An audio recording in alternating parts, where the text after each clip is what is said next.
আমি আগৰ পৰাই কৈ আছোঁ যে আমি অলৰেডি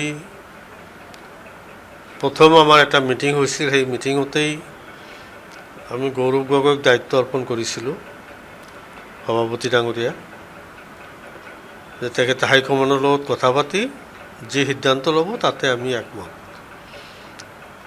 হাইকমাণ্ডে অবজাৰ্ভাৰ পঠাব বুলি প্ৰেচিডেণ্টক কৈ দিলে, আৰু একৰ্ডিংলি আজি অবজাৰ্ভাৰ আহি আছে। অবজাৰ্ভাৰ এতিয়া বিধায়কসকলৰ লগত কথা পাতিব, পাতি পেলাই তেওঁ যিটো সিদ্ধান্ত ল'ব সেইটোতে আমি আছোঁ। কেতিয়া হ'ব বৈঠক? কেতিয়া হ'ব আপোনালোকৰ বৈঠক? আজি হ'ব, পিছবেলা। আজি পিছবেলা হ'ব। হয়, আজি সন্ধিয়ালৈকে না সন্ধিয়ালৈকে ৰিজাল্ট ওলাবনে নাই নাজানো, কিন্তু মিটিংখন হৈ যাব। আপোনাৰ নাম চৰ্চাত তেওঁলোকে আছে, আমি সেইটো মিডিয়াত পাইছোঁ।